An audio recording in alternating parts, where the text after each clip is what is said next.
Welcome back to The Explainer. Today, we're diving headfirst into a truly wild narrative.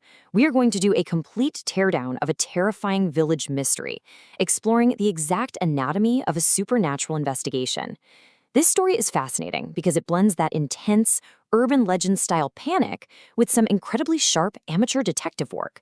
So we're going to break down the evidence together, looking strictly at the sequence of events and the data from our source material to figure out exactly how this community faced down the impossible.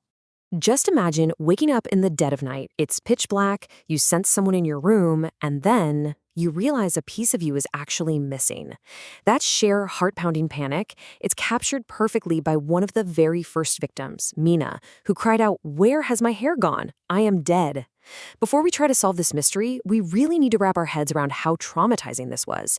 The deep violation of a home invasion mixed with this incredibly bizarre theft of a hair braid completely destabilized the village.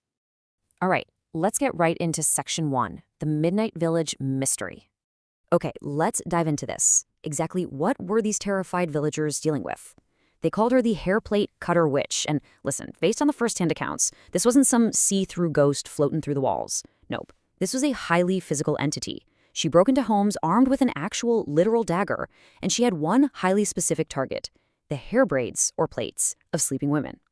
Defining this entity is absolutely crucial because it sets the rules. She needed a weapon, she needed a way inside, and she knew exactly what she wanted. Looking at the attacks, a very clear pattern emerges. Her MO was strict. She only struck after nightfall and almost always slipped in through a window, which highlighted a huge vulnerability in these village homes. The aftermath was always the same too.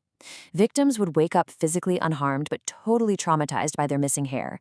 And the panic of this spread like wildfire. The social contagion was honestly just as powerful as the supernatural threat itself. By morning, rumors were everywhere, and the community was so paralyzed with terror that husbands were literally telling their wives to hide their hair during the day. Moving on to Section 2, Clues of the Possessed. And this brilliantly illustrates our prime suspect, Suman. Everyone else is absolutely terrified, right? But Suman, she is completely dismissive. Her husband, Bhima, is practically begging her to be careful, but she flat out refuses to hide her hair, claiming she isn't afraid of the witch at all. But here's where it gets really weird. Suman starts showing these highly unnatural physical changes. Her hair is growing at an unbelievably fast pace. And get this, right after fresh, terrifying attacks happen in the village, she's seen happily decorating her brand new, extra-long hair. In a town paralyzed by fear, she is a massive red flag. Things finally come to a head on one particularly terrifying night. Bhima jolts awake. He hears the screams of a fresh victim echoing through the village. He rolls over and makes a chilling discovery. Suman is gone. She is missing from their bedroom. This right here is the turning point, folks. It's the moment the behavioral red flags transition into hard, physical correlation. Bhima connects the dots. His wife's unexplained midnight disappearance lines up perfectly with the exact timing of the attacks. The villagers, as panicked as they were actually incredibly observant. They deduced something completely chilling. Every time the witch cut someone's hair plait, Suman's hair grew longer. This totally solidifies the supernatural rule of our source material. It was a dark, supernatural, zero-sum game. Suman wasn't just acting bizarrely, she was directly absorbing the stolen hair. The trauma of the victims was literally fueling her physical gain. Which brings us to Section 3, the Midnight Stakeout Plan. So Bhima teams up with his friend Mohan, and Mohan comes up with an exact step-by-step stakeout strategy to expose the truth. Step 1, Bhima pretends to be asleep in bed. He's got to act normal to lower her guard. Step 2, Mohan sneaks in and hides behind the almirah, the wardrobe, acting as the silent observer. Step 3 is the waiting game, just waiting for the trigger event of Suman slipping out of the house. And Step 4, follow her secretly and catch her red-handed. It's fascinating, really, how methodical and logical these two were when confronting such an illogical supernatural threat. Now for Section 4, catching the witch red-handed.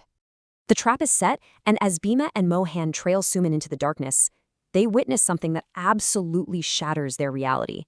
They watch her physically transform into the witch. Boom. This is a crucial piece of evidence.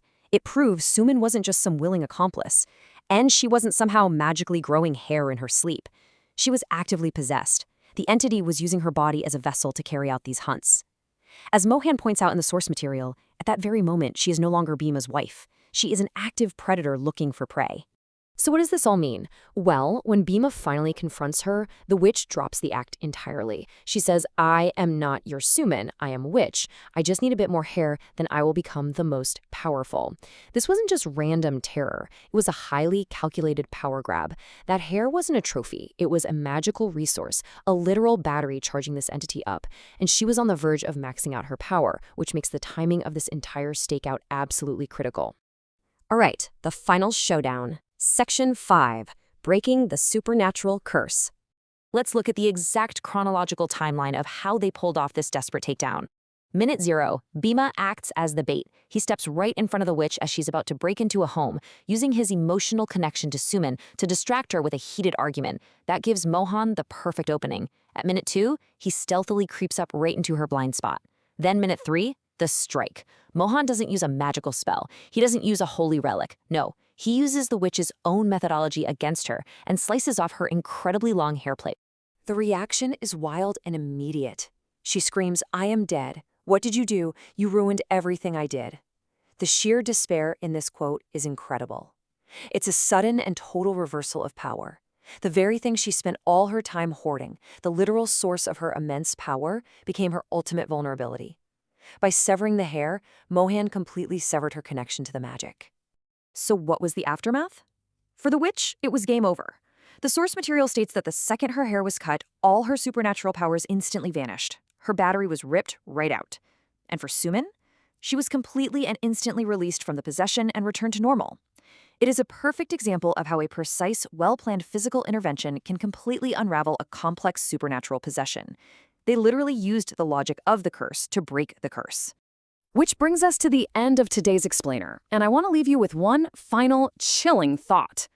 Bhima saw the signs, the lack of fear, the strange behavior, those wildly unnatural changes, and he decided to risk everything to follow his possessed wife out into the dark.